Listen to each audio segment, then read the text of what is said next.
stadium was fantastic. You see it's an excellent football club. I thought the players showed incredible passion. I was not surprised by that because I saw that in the 2 games with Genk. I thought the 2 forwards were a big physical presence, and I thought the coach had a good game plan. We had to respond strongly in the second half, and we did that.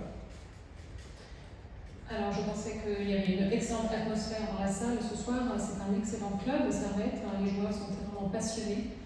C'est très agréable à voir. Donc j'étais pas surpris parce que ça j'étais déjà au courant. Et puis les 2 attaquants ont bien joué.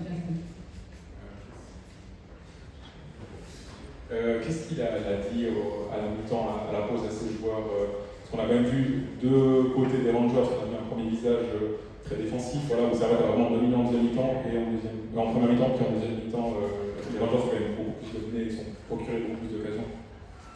So what was said to the players at half-time, because the defence was rather quiet at the beginning, and then in the second half we saw that it really rose up.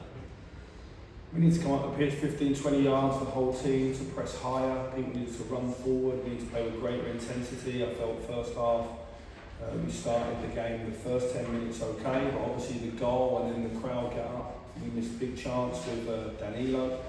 And we spoke about at half-time what team we want to be. I felt we were a little bit passive first half. I wanted to see the team be a bit more aggressive in all areas in terms of our pressing and our defensive line.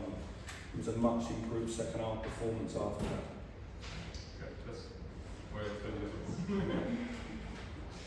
Donc j'ai trouvé qu'il était important de mettre un peu de pression sur l'équipe, de leur demander d'augmenter l'intensité, de s'avancer davantage, parce que le début était ok mais un petit peu lent pour nous. On a raté la chance de Danilo, ce qui est vraiment dommage, et donc je leur ai demandé d'arrêter un peu la passivité, de devenir un peu plus agressif et de se mettre en avant en tant que défenseur. Et sur l'ensemble des dommages, est-ce que je pense que les Rangers méritent de se qualifier pour le prochain tour? Pardon, vous pouvez répéter, j'entends pas. Sur l'ensemble des dommages, est-ce qu'ils pensent que les Rangers méritent de se qualifier pour le prochain tour? And so I think the Rangers deserve to qualify. Yeah, over the 2 games, we were the better team in 3 halves of the game. We had the better chances, so we deserve to win. Je pense que oui, parce qu'on avait plus de chances de réussir en tant que Michael, we spoke to you yesterday about European adventures that you've been involved in on the road previously with Rangers. That's been your first match in charge, and away from home, where does it rank in the memories with the club? Alors hier, on a parlé justement de l'aventure européenne, et c'est la première fois que vous jouez à l'extérieur. Qu'est-ce que cela a fait pour vous? No problem.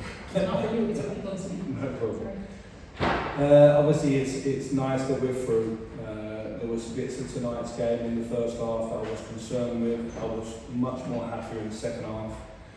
Yous were here in the stadium. It was a really warm night, dry pitch, and the crowd was up, certainly going 1-0 down. So I thought we showed fantastic character after half time. There were some strong words, and the team responded well. Michael, you mentioned the changes at half time and what you had to do. Was that closer to what the players that you've signed and the if you like, almost the system that you've got planned for this season will look more like that than what we saw in the first half?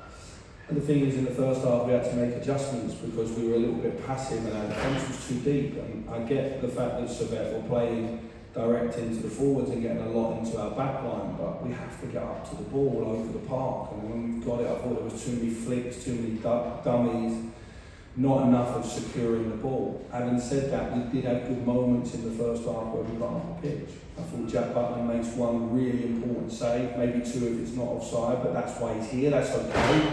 You expect your goalkeeper at times to have to make a save.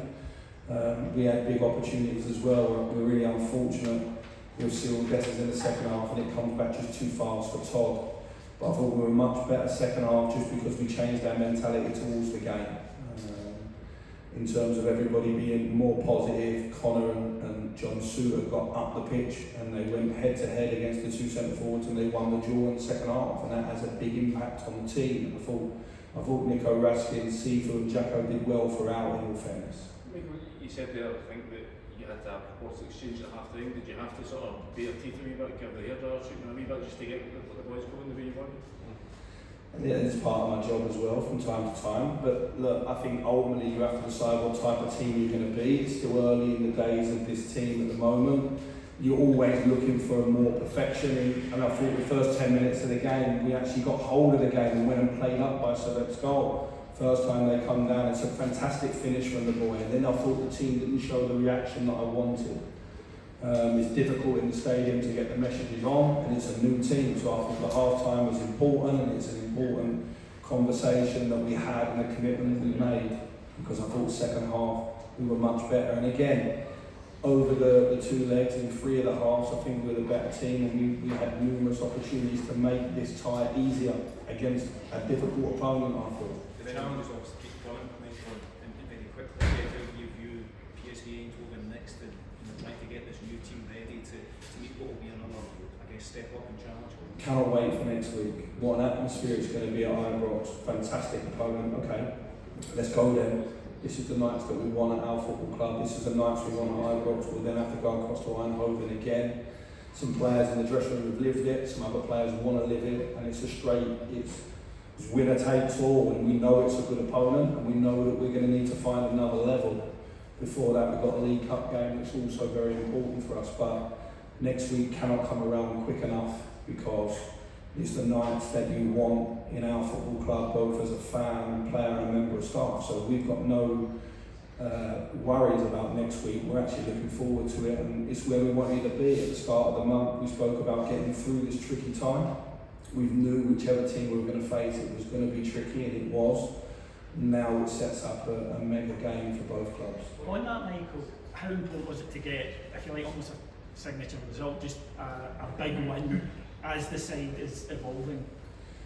Yeah, listen, I think the mentality of the team's got to remain the same no matter who plays. We want to be a team that runs forward, we want to be a team that plays on the front foot, goes and presses. We've got two of the best crossers you can probably find, so it's important that we allow them to get into areas where we can cross. It's important that our forwards have a relationship on the pitch, and so there's a lot of things that this team needs to continue to do. It doesn't matter what results they get and where we are. I'm still going to be driving and pushing for more. That's my job, and sometimes that can be exhausting for the players. But at half-time day, they needed to hear a few untruths, and for us as a staff, that was a lot of feedback as well. Which type of team we want to be, regardless of who we play. We want to try and take the game to them. And I thought first half we were allowing the game to be dictated to us, and I don't like that. Michael, does the fact that you got that response though give you something positive about, tell you something positive about the team that you're assembling?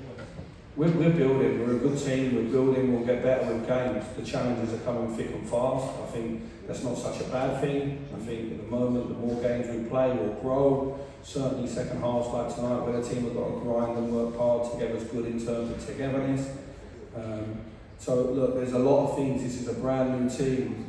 The team that I was here with before spent a lot of time together growing and building relationships. We're doing it really fast, and look, that's the challenge. It's a wonderful challenge for me, the staff and the players, and look, the games we've got coming up are what players dream of playing in, so let's go head first and let's really try and be positive, and that positivity will go into the stands and our fans will follow it. Michael, can I ask about James Tavernier, another big moment for him, and those chances that you mentioned, is that just something that will come with time as the forwards build relationships?